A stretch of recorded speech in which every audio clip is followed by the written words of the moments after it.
Ilang taon na po kayo, Nay? Ako? Oo. Mag... 50... Ay, 63. 63. Oo. So malakas pa yung pangangatawan po ninyo? Oo, awa ng Diyos. Wala naman ba kayo nararamdaman? Wala naman. Okay. Palagi Blessing ako po kung ganon. nagtitinda. At kayo ay sa ganyang edad po ninyo ay malakas pa po kayo? Opo. Okay. So Malakas ano pa pang ako. pangalan nila? Teresita. Teresita Persia. Garcia. Okay. Pero ang tatay ko, Sulis. Kayo po ba ay minsan sa edad po ninyong yan ay kayo po ba ay napag-isip-isip na po ba ninyo na kung sakaling tayo ay lumipas sa mundong ito ay alam na po ba natin kung saan na tayo patutungo? Hindi ko alam. Hindi nyo po alam. Hindi ko So, alam. alam niyo po ba na kayo at ako ay tayong lahat ay mahal ng Panginoon Opo. at Hindi tayo pinapabayaan. hindi tayo pinapabayaan. Sa kabila ng ilang taon na kayo? 50, ay mag-50, 63. Mag 63. Sa loob ng 63 years ay hindi kayo pinabayaan ng Panginoon. Hindi. So ito yung pagkakataon na kung saan ngayon mismo ay malalaman ninyo kung gaano kayo minahal ng Panginoon. Opo. Pag isi-share ko po sa inyo yung salita ng Panginoon. Alam po ba ninyo na kayo ay mahal na mahal ng Panginoon? At sabi niya sa aklat ng Pedro, sabi niya rito ay Meron rin ako ganyan. Biblia. opo. Malaki sa akin. Sabi niya po dito na ay so ano po ang nalalaman po ninyo sa matungkol sa salita ng Panginoon? Wala po. Wala po kayo nalalaman. So sabi ng Biblia po, tayo ay makasalanan. At sabi niya po doon sa aklat ng Roma 3:10, tayo po ay lahat ay makasalanan. At walang nakitang Diyos na matuwid kahit isa. Wala. Kaya ngayon, dahil po sa kasalanan na yon, ang tao po ay mamamatay physically. Ngunit ang pag-ibig ng Diyos ay pinaramdam niya at ipinakita niya. Kaya ang Panginoon po nating Panginoong Jesucristo ay naparito sa mundong ibabaw 2,000 years ago, na kung saan kayo po ba ay naniniwala ng ating Panginoong Jesucristo ay napako sa krus ng Kalbaryo. At naniniwala po ba kayo na ang ating Panginoong Jesus ay Diyos? Amen. Amen. Sabi niya po doon sa Roma 3:23 na ang kabayaran ng kasalanan ay kamatayan. Kaya dahil ang tao po ay namamatay nang dahil po sa kasalanan. Ngunit ang kaloob ng Diyos ay buhay na walang hanggan sa pamamagitan ng ating Panginoong Jesucristo. Amen. At nang dahil po yan, sabi niya, ay nang dahil po sa kasalanan, ay hindi tayo nakakaabot sa kalwalhatian ng langit. Na kung saan ay hindi tayo nakakaabot sa kalwalhatian ng langit nang dahil po sa kasalanan na yan. Nang dahil sa pag-ibig ng Diyos na parito po, upang sa pamamagitan po ng ating Panginoong Jesucristo, tayo ay mga buhay sa pamamagitan niya. Dahil yung ginawa ng ating Panginoon sa krus ng Kalbaryo, ay dinala niya yung sa pamamagitan ng kanyang paghihirap, na kung which is dapat tayo po ay siyang magdala ng paghihirap na yon upang mabayaran natin ang kasalanan. Ngunit walang sino man ang may kakayahan na dalhin ang lahat ng kasalanan ng buong sangkatauhan upang siya ay maligtas. Iisa lamang. Dahil sa pag-ibig ng ating Diyos Ama, isinugo niya si Jesucristo rito sa mundong ibabaw upang tayo po ay mga ligtas. Upang tayo po ay mga hugas ang atin pong mga kasalanan. Upang sa gayon po, tayo ay mga buhay sa pamamagitan niya. At ang buhay po na yun ay sa pamamagitan ng ating Panginoong Jesucristo. At ang buhay na yun ay hindi po dito sa mundong ibabaw, kundi doon sa kanya pong kaharian. Sapagkat sabi ng Panginoon ay hindi niya nais ng sino mapahamak kundi si pagsisi. Paano po natin makakamtan po ang kaloob ng Panginoon na buhay na walang hanggan ay sa pamagitan na ating ihingi ng tawad ang ating mga nagawang kasalanan. Na kung saan yun ang naging dahilan kung bakit ang tao ay hindi naging karapat-dapat sa paningin po ng Diyos. Kayo po ba ay willing na sa pamagitan ng panalangin ay i-confess ang inyong kasalanan? Sapagkat walang sino mang makakapunta sa karyan ng Ama, sabi ng ating Panginoon Jesucristo, kundi sa pamamagitan ko, sapagkat ang lahat nga po ay nangagkasala. Ikaw at ako ay nagkasala, ngunit maging karapat-dapat lamang po tayo kung tatalikuran po natin ang ating mga kasalanan, ipaghingi po natin ng tawad ang nagawa po nating kasalanan, na sa pasimula ay nagkasala ang tao. At yun ay minana nating kasalanan sa pamamagitan ni Adan at ni Eva. Kayo po ba ay naniniwalang makasalanan po kayo? Opo.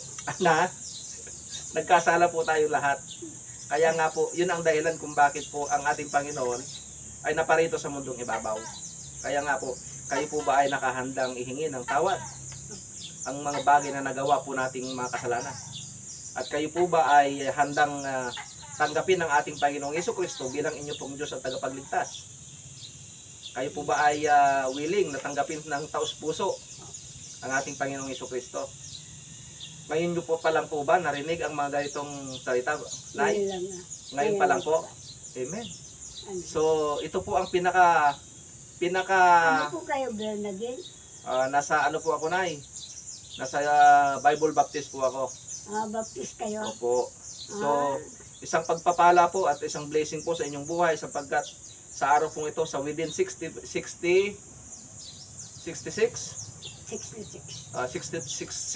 years, ngayon pa lang po kayo nakapakinig ng ganitong uri ng pagbabahagi ng salita ng Panginoon.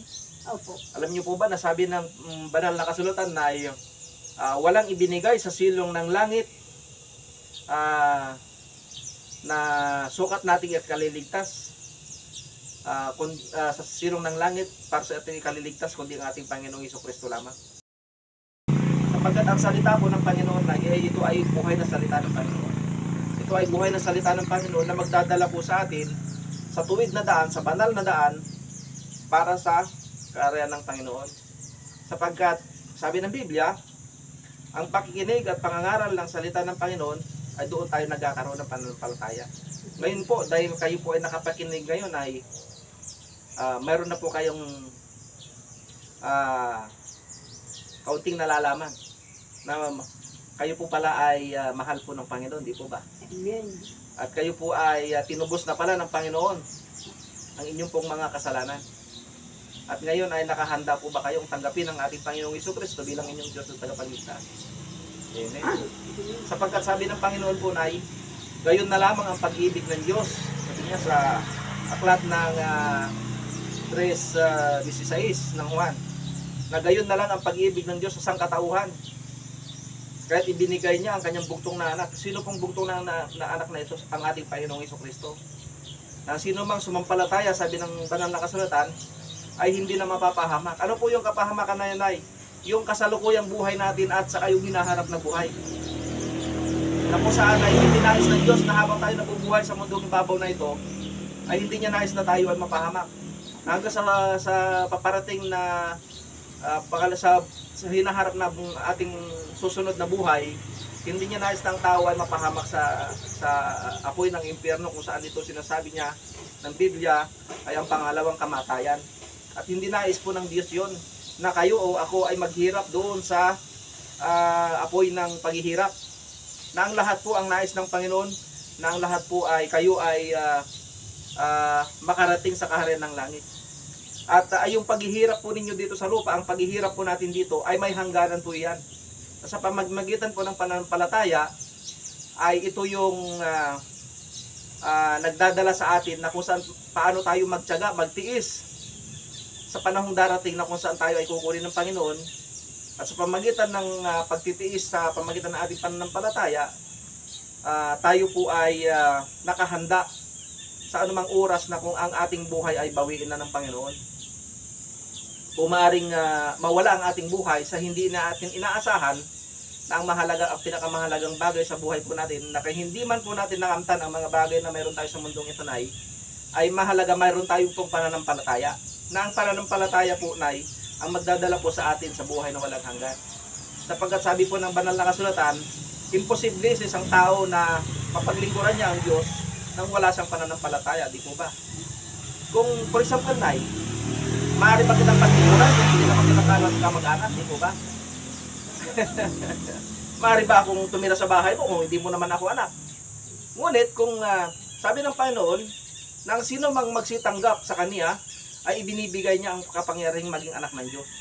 Kapag tinanggap po ninyo ng taos-puso ang Panginoon, ay ibibigay niya po sa oras na ito, sa araw pong ito, ang sa oras na ito, ibibigay niya po ang kapangyarihan na kayo ay maging anak ng Diyos sa pamamagitan ng pananampalataya, ng taos-pusong pagtanggap sa Kanya at yung paniniwala, taos-puso. Sapagkat yung kapangyarihan ng Diyos ay hindi po natin nakikita, pero ang Panginoon ay kumikilos po sa ating buhay. God is works in secret. Kumbaga ang Panginoon ay nakatanaw po sa akin, sabi sa atin. Sabi po ng Biblia na ang mata ng Panginoon ay nakatingin sa mga gumagawa ng mabuti at masama. Sabi niya. So, pinagpala po kayo sa araw pong ito na sapagkat ang salita po ng Panginoon ay sumasa inyo po sa oras na ito. Sapagkat sabi po ng banal na kasalutan na ang sino mang nag-uusap sa 2 o 3 sa aking pangalan ay nasa gitna ko sila. Ang banal na espiritu ng Panginoon sa oras pong ito ay nasa ating kalagitnaan. Kaya hindi po aksidente na kayo po ay nagtinda ng walis tingting at sa halagang 40 pesos ay nakabili po ako sa inyo. At hindi rin aksidente na ako ginamit ng Panginoon, kundi talagang pinagkaloob ng Panginoon. Na sa oras pong ito tayo po ay nagtagpo at may bahagi ko po sa inyo ang salita ng kaligtasan. Ang salita po ng kaligtasan, ito po yung isang pinakamahalagang bagay sa buhay po natin sa mundong ibabaw na ito. Sapagkat ang buhay po natin ay ito yung pinakamahalagang kayamanan sa karya ng langit na. Sapagkat ang lahat na mayroon po tayo dito sa mundong ibabaw, ang lahat po ng iyan ay gawa ng Diyos. At lahat ng gawa ng Diyos ay walang masama. Ngunit nagiging masama nga lang dahil ang tao ay nagiging ganit sa mga bagay-bagay. Kaya sabi nga po ng Biblia, doon sa sa aklat ng Marcos, na kung saan, sabi niya, anong mapapala ng tao na kamtan ng mga bagay sa mundo kung napahamak naman ang kanyang kaluluwa. Sapagkat ang tao po sa ating mundong ibabaw, sa ating kapanahunan, ay nagiging ganit at sakim sa mga bagay-bagay. Kaya nga po, wala pong masama sa lahat ng ginawa ng Diyos. Nagiging masama nga lang dahil ang mga tao ay naging sakim at makasarili sa mga bagay-bagay. Kaya ang inyo pong buhay, nanay, ay yan po ang pinakamahalagang kayamanan sa karya ng langit.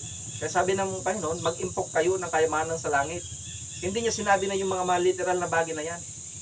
Yung mga bagay na banal sa kanyang paningin, ang ating buhay po. Sapagkat hindi na pumunta rito ang Panginoon na siya ay mapako sa krus ng Kalbaryo, hindi naman yan dahil sa mga kayamanan sa mundong ibabaw. Kundi naparito ang ating Panginoong Hesukristo, nanay, para sa buhay natin, sa buhay mo at saka sa buhay ko. Kaya yun ang mga bagay na naging purpose kung bakit naparito ang ating Panginoon. Dahil ang iyong buhay na ay mahalaga. At within 66 years, ngayon pa lang po kayo nakapakinig ng ganitong uri ng pagbabahagi ng salita ng Panginoon. Amen. Ngayon pa lang. Opo, sapagkat hindi natin alam po na kung bukas makalawa ang buhay natin ay biglang mawala. At ang buhay na yan ay ang pinakamahalaga po na sa paningin ng Diyos. Mga kumari ko patay na. Opo. Ako na lang natira. Sabi nga po ng Biblia na nung tayo ay makasalanan pa, ay sinabi niya doon sa Roma 5:8, sabi niya, na nung tayo ay makasalanan pa, ipinakita ng Diyos ang kanyang pagmamahal, ang kanyang kabutihan sa atin. Kaya nga po,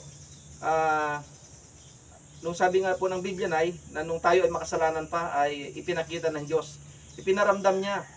Siya ay nangaral, ipinaramdam niya ang pagmamahal niya, at nanggamot ang ating Panginoon. Maaari tayong palakasin ng Panginoon, maaari tayong gamutin, maaari niya tayong ibigay ang lahat ng pangangailangan natin. Ngunit walang ipinangako na kung tayo ay matutulog mamayang gabi, bukas ay magigising pa po tayo. Kayo po ba nakakasiguro kayo na kung sakaling kayo ay natulog mamayang gabi, magigising pa kayo bukas? Ewan ko po. Yun po. Wala tayong kasiguraduhan, ano po. Pero ngunit kung kayo po ay sa oras pong ito, kayo po ay mananampalataya sa ating Panginoong Hesukristo, may kasiguraduhan po ang inyong buong buhay, nay. Ano pong buhay na yan, nay? Buhay na walang hanggan. Buhay na walang hanggan sa karya ng ating Panginoon. Naniniwala po ba kayo? Opo. Amen. So, nais po ba ninyong tanggapin ang taos-pusong at taos puso na sabi kasi ng Biblia, ng salita ng Panginoon, na mahalin mo ang iyong Diyos ng buong puso, ng buong pag-iisip at ng buong kaluluwa, sabi niya. Sapagkat walang iba pong nagbigay ng katawang lupang ito na noong panahon natin ng kabataan ay napakaganda nating tignan. Napakasariwang tignan ang ating buhay. Parang sabi nga po ng aklat ng Santiago na ang iyong buhay, sabi niya, ay parang sa isang singaw lamang na sandaling lumilitaw at sandaling nawawala. Na ang buhay ay parang isang damo, parang bulaklak ng isang damo, na sandaling nakikita ang kanyang kagandahan at sandaling nalalanta. At tayo ay dumarating po sa ganung punto na nung unang kapanganakan natin, nung tayo unang ipinanganak, napakaganda nating napaka-precious nating tignan.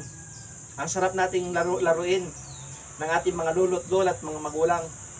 Ngunit dumarating yung punto na sila man ay lumipas sa mundong ibabaw.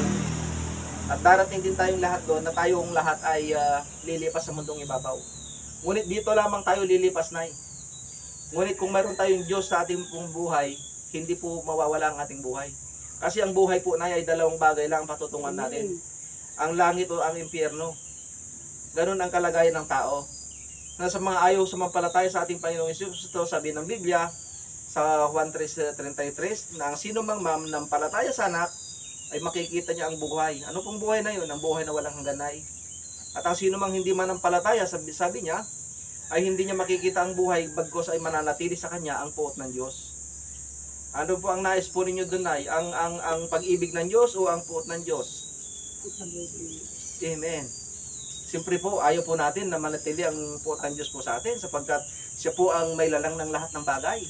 Ang lahat ng ating tinatamasang kaginhawaan, mga material na bagay, ay sa Diyos lahat ng galing yan. Yung lakas natin, yung hininga po natin, yung mga mata natin, yung mga kamay natin, lahat ng bagay na mayroon sa katawan nating physical na fit, na ito ay nanggaling sa pamamagitan ng kapangyarihan ng kami ng ating Panginoon. Pagkat sabi nga niya ay lalangin ng tao ng ayon sa ating kawangis. Ngunit nung nalalang na niya ay binigyan niya ng buhay. Kaya nga po, naparito siya. Dahil nung nilalang niya ang tao, nagkasala sila. Kaya pinalabas sila sa Garden ng Eden, na kung saan ay pinagbawal ng Diyos. Nagkasala ang tao, nag-disobey sila. Hindi sila sumunod. Kaya ngayon sa panahon po natin, bagamat alam ng tao na huwag mong gagawin yan, bawal yan, ay ginagawa ng tao. Kaya nga po yan ang nagiging dahilan kung bakit ang tao po sa kasalukuyang buhay ay napapahamak po sila. At maging sa pangalawang buhay ay maaari po silang mapahamak kung hindi po sila magsisisi.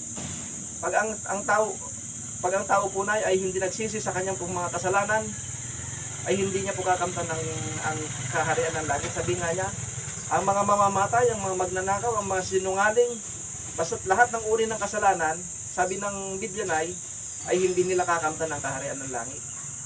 Kaya sabi nga niya, but all should come to repentance. Nais niya na ang lahat ay magsisi. At hindi niya nais ng lahat ang sino man ay mapahamak na. Ang sino man, individual na ang sino man ay mapahamak. Kasi nga po, nakakakomit tayo o nakakagawa tayo ng kanya-kanya ating mga bagay na nagagawang kasalanan. Kayo po ay naniniwala kayong nung panahon ninyo ay nakagawa kayo ng kasalanan. Maaaring nakapagsalita kayo ng masama. Maaaring, basta kung may mga nagawa po kayo, ang mahalaga sa oras pong ito ay handa kayong isuko ang inyong buhay sa Kanya at handa niyong isuko at ihingi ng tawad ang mga nagawa po ninyong kasalanan. At ang pinakamahalaga dito ay tanggapin po ninyo siya bilang inyong Diyos at tagapagligtas. Sapagkat wala po tayong kasiguraduhan po sa ating pong mga buhay. Sapagkat yun lamang po. Kasi yung mismo ring kasama ni Kristo na napako sa krus ng Kalbaryo na isang makasalanan ay nananiwala sa Kanya.